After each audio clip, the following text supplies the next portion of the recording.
Hello and welcome to the Charged Up podcast. I'm Simon Wray, and today I've got Justin Canning, the sales director at SPI, with me as my guest. Hello. Welcome. Thank you. Nice to have you back. Good to be back. So, the last time we were chatting, we were talking about aftercare and how insurers might be changing the way that they tackle that. And one of the things that popped up was, I think in one of your anecdotes, you mentioned that the installer had gone bust and the client hadn't sought to find, new support. And I did promise that we'd kind of dig deeper into that. So I'm hoping today that we can have a bit more of a chat about, why installers are disappearing, or, what's your take on that? And, fire away. And rattle through the graveyard of solar installers. Well, absolutely, yeah. So, No, I mean, they've all installers, big and small, over the, 15, 17 years I've been in the industry. There's been a lot of companies that have gone, some that have been around a long time, some that obviously haven't been around that long at all. And there's different kinds of companies that have gone for lots of different reasons, like you would have outside of the solar industry. It's not unique to the solar industry. I mean, obviously chasing the feed-in tariffs, I think coupled with that, in those sort of early companies offering multi-tech. So they were doing not just solar, they were also doing thermal, which is obviously a different trade to electricity for solar, and wind turbines, at the micro scale for farmers, and rain harvesting, right? So and biomass. Everything environmental. Yeah, it's renewable. impossible. It's impossible. I would suggest to offer so many different trades, as it were, in-house in a market that was very unpredictable, and the government obviously were criticised widely for their handling of it at the time, rightly or wrongly, but the feed-in tariff drove the market. People chased the market. People went after the market, and sometimes overinvested with personnel and just got held up a bit, So I can kind of understand the feed-in tariff. Yeah. It's a great incentive to mobilise an industry. Yeah. Because you want early adopters to adopt. Yeah. And that ultimately drives prices down. And, we build an industry around. Yeah. But once the feed-in tariff phased out, it was, in my experience, it felt like it was a bit like the Wild West. Yeah. There was a lot of people installing. I don't think MCS was. Well, we touched on the solar coaster. Yeah, I didn't quite get into the definition of that last time. So the solar coaster was this feed-in tariff driven up and down in the market, and that's how it was to people that are employed in the industry, but also people who are building businesses and managing. Obviously two quite different perspectives there. And as a business owner yourself, you have your own take on, what it means to build a business up that's got legs, that can, sort of see the ups and the downs, through these ebbs and flows. I mean, that's a challenge. You want longevity and you want it to be foreseeable. Yeah. And I remember looking from the outside in, thinking it was a bit of a gold rush, a bit like the double glazing era before, where just everyone dived in because there was a huge amount of money to be made, because there were very, very generous incentives. Yeah. And prices were high. Yeah. And I just decided, I watched from the sidelines, and I just decided it wasn't for us at the time, even though I was all about renewables. I just thought, this is too wild, and I couldn't see the long term. Is that it was completely propped up by the feed-in tariff. It was, yeah. And so when that feed-in tariff phased out, I imagine that a lot of people left the industry. 2016. Is that 2016? Everyone will remember that year.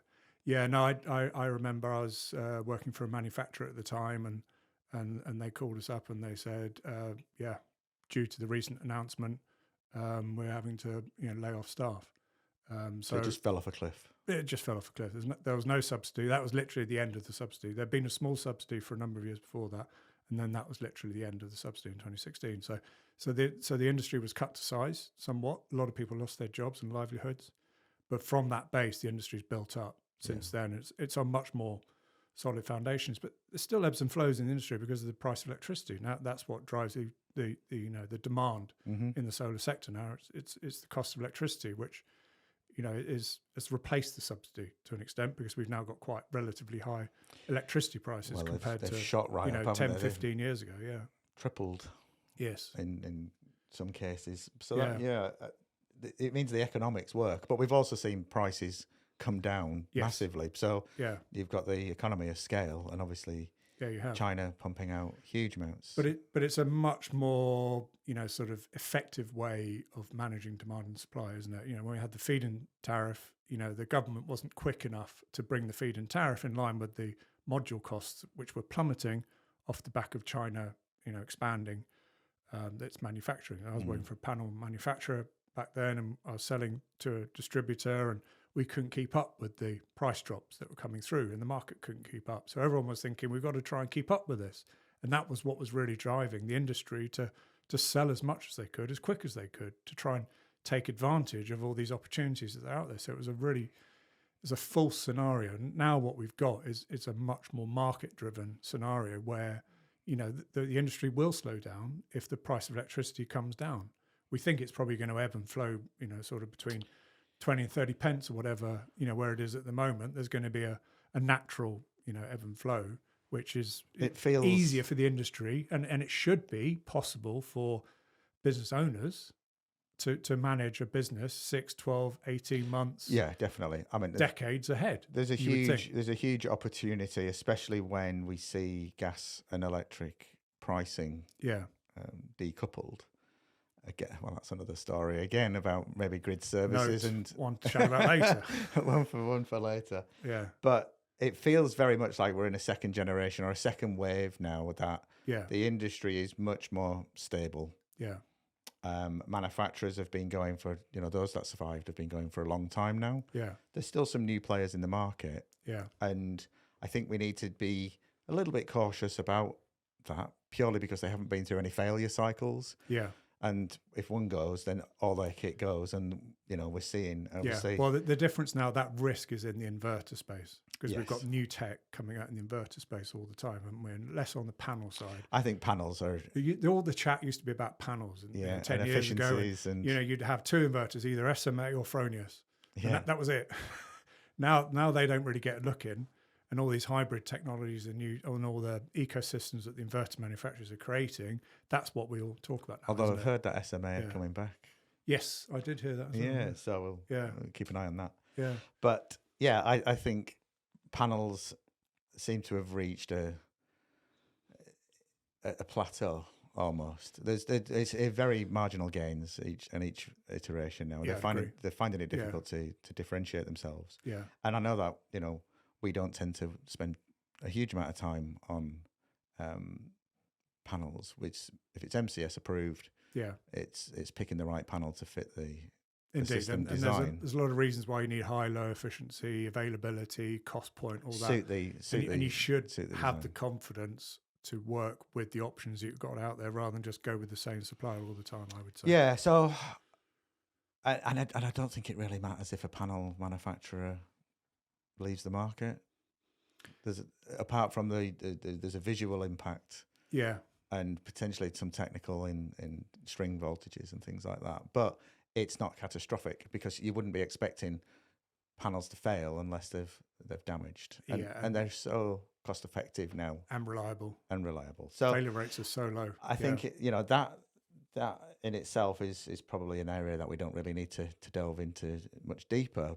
But I'm really quite surprised at how many customers, business owners and domestic property owners have not got a relationship with an installer. Yeah. Because their original installer has gone out of business or isn't interested. And I think what's challenging in the second generation now is a lot of new installers, because we see from the MCS stats that there's thousands of new installers who are converting from electricians, and that's great. But what's their differentiator? Yeah, price is the only thing they can compete on, because they haven't got the history. Yeah, and as you know, solar itself isn't just a single trade. you need to have roofing skills, and you need Yeah. the ability to provide aftercare, and you need groundworking potentially, and design against consumption. That's what we spend a lot of time doing. Absolutely, yeah. A lot of time. Probably too much time, maybe. It's an area that I like. Out. I do love it. Yeah. I'll be talking more about the analytics and strategies coming soon, I'm sure. Yeah.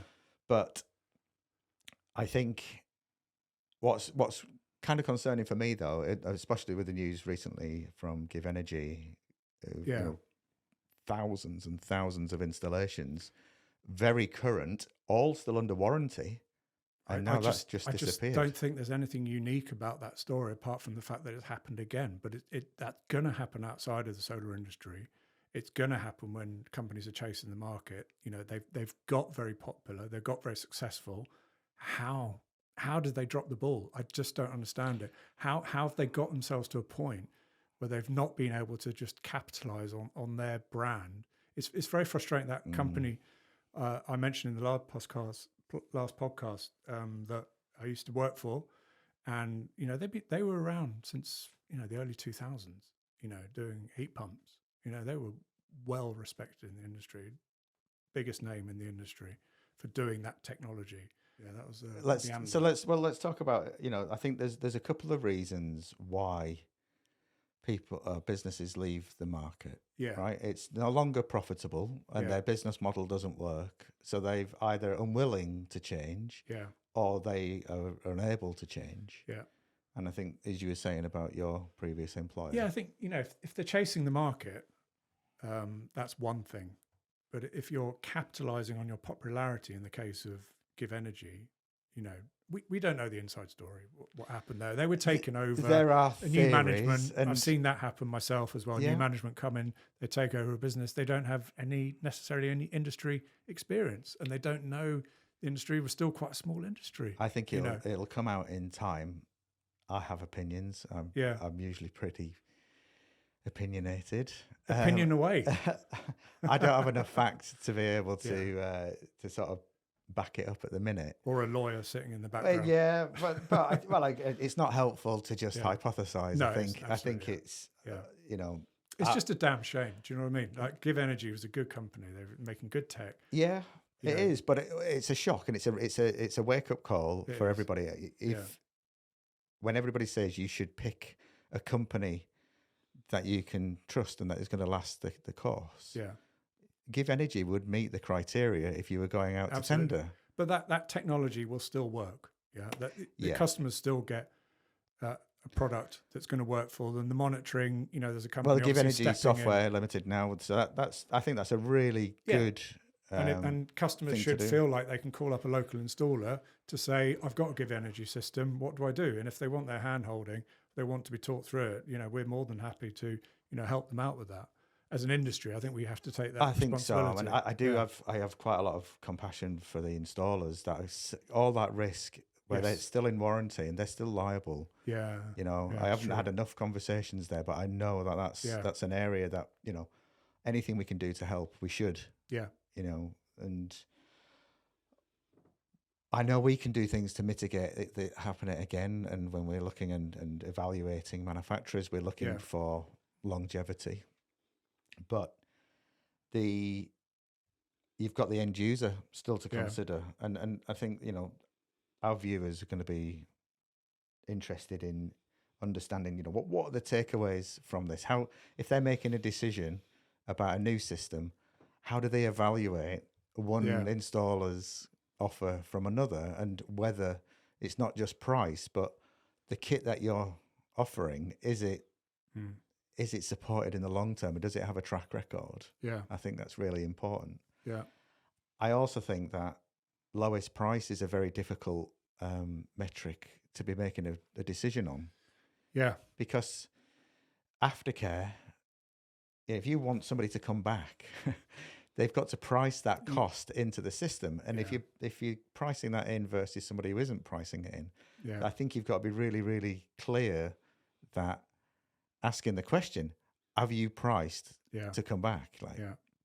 it's or words to that effect, because it's on a standard Absolutely. system. It's just like you've got a manufacturer's warranty, you've got the installer's warranty for 2 years. It's insurance backed. Well, what happens when your workmanship warranty runs out? That should be a Absolutely. question people ask. Yeah. Because you're offering a 5 Can or I 10 extend year. it? Or, Yeah, can I extend it, or can you do an inspection before the warranty, finishes? We'd happily do that. It's an interesting point. Yeah. So, solar and batteries and renewables in general, there's a whole life cycle to that. If you're expecting kit to last 25 years, or your inverter's going to be 12 to 16 years, depending on how it's cycled. You want somebody, I would imagine that I would want somebody that I can rely on. Yeah. To be there. I mean, the only caveat to that, I suppose, is there is new technology out there. If you've had a system for 10, 15 years, then you might be willing to consider upgrades or changes to your system based on not just your confidence that it's going to work, but you want to capitalize on the new tech that's out there. The economics could work out that you would upgrade sooner rather than at life expiry. Like you could give up on your feed-in tariff. You could say, well, I've only got another 5 years of my feed-in tariff. If I change my inverter, and put a few more panels on and get some batteries installed at the same time, then I might be quids in. I might be better off. So it's worth looking at. Absolutely. Unless if there's sufficient space to have an adjacent system, that's probably still more economical. But it all depends on installation costs and whether the equipment's still working or not. Yeah, that's it. But I think if you were selecting new now, and the point of this podcast is to really understand why, how endemic has it been that installers have left the market. I know from the conversations that I've had with people that I would say the majority tell me that they cannot get hold of their installer, and that and the kit that they've installed is either no longer, the manufacturer's no longer active in the UK. It's a sad truth, but there are also, to balance that, there's still, however many installers there are out there, able to, support locally. It's just, do you trust them? Do you know them? How long have they been around? How do they know what they're doing? You need to go through all of those checks, don't you, before you start talking to someone new. You need a solar installer, rather than just somebody who's transitioned from another industry. Yes, absolutely. Because they think it looks easy, and there's as many faceted layers to solar. And I do find it fascinating looking at the numbers and the analytics, because I know that when we do the analysis, we can squeeze out 10, 15, 20% more out of a system if it's configured, especially when there's got export limits and things like that. Yeah. So that's really good. I can't think of anything else at the minute, but that's unusual.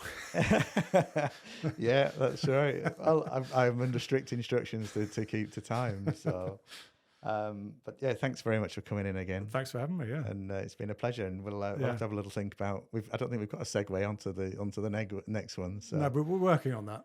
Yeah, so we'll have a chat. But thanks, Justin. And all the best. Thanks, Simon. Thank Cheers. you.